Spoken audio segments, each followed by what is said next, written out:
Hi there. In this video, I'm going to talk about intersection. For intersection, I'm going to use two layers. These layers are from um, Denver. You can download these layers from Denver Open Data Catalog, and basically you have to project them to UTM Zone 13 and use them. However, the data is very heavy. I selected a neighborhood um, and limited these two layers for that area. This is going to be much faster and easier on your computer when you run the data.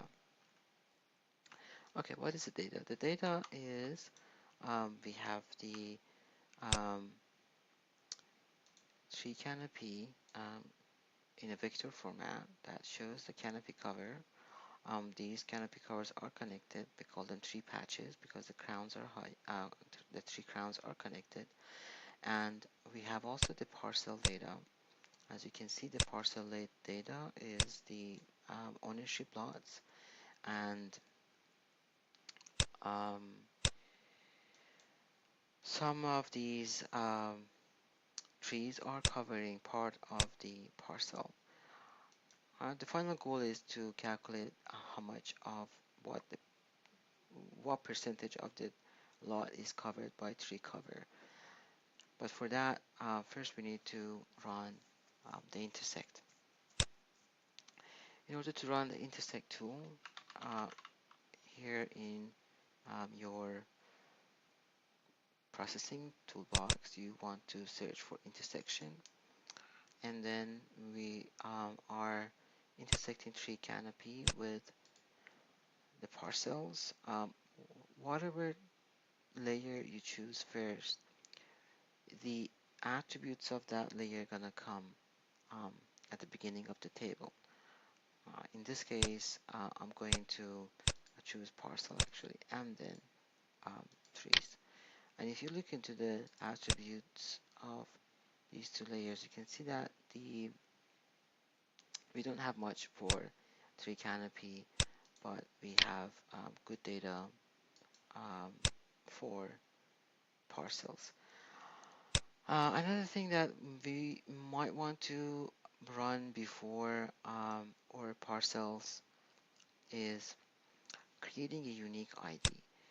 If we run the intersect without the unique ID, then it would be very difficult to trace back the pieces to a parcel.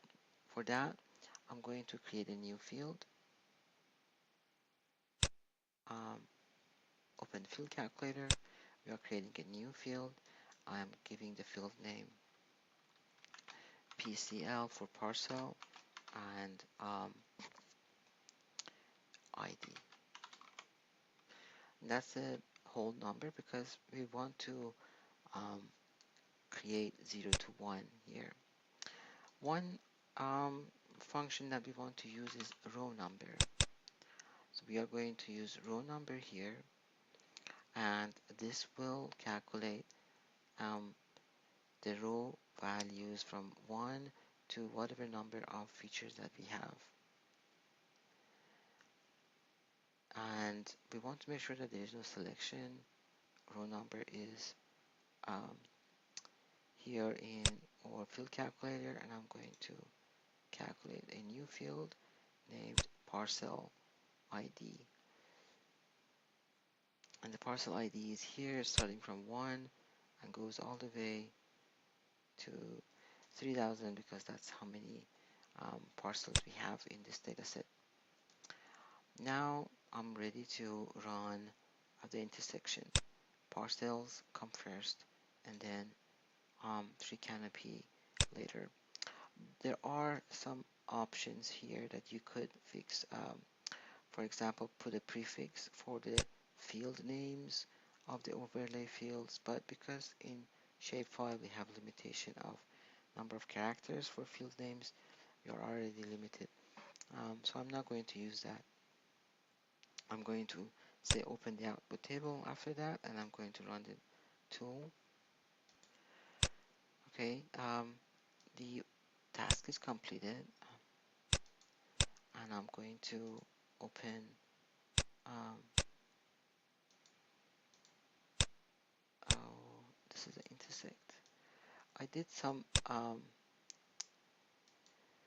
had to be careful about something, and that was going back to the intersect. That was giving a output intersection location. Because I didn't, this layer now it is in the memory. It means that if I close this software, that layer will be gone and disappeared. Um, so if you want to fix the location of that layer, um, it is not a bad idea to save that to a file, and as a shapefile you can give it a name. I've done that before here, so I have that layer, but you can just select, choose a good name like intersect, parcel, and tree cover, and then run the tool, and you will have a layer on your hard disk that has the intersection of tree canopy and parcels. So what is this? If I select, turn on these, oh, by the way, let me um, toggle this off because I created a new layer. And as you can see, my tree canopy didn't have the division lines of um, the parcels. Now the intersection layer, it does, because as we said, intersect not only combines the variables but also changes the geometry and chops all these features and polygons based on the other layer. So we have the common area of trees and parcels. And now I'm going to open the attribute table of the intersection output, and then here it is. We have the um, fields of the parcels coming first, and then we have our parcel ID must be here. Here's the parcel ID, and after that, whatever we have is here from the tree canopy. So because the area of the tree canopy changed, um, we chopped those, we threw those parts that are not overlapping with the parcels out. I'm going to update this area square meter field of these features because this was a larger piece and now it's very small. So I'm going to my field calculator again. This time I'm going to say I'm updating an existing field, going up to my area square meter.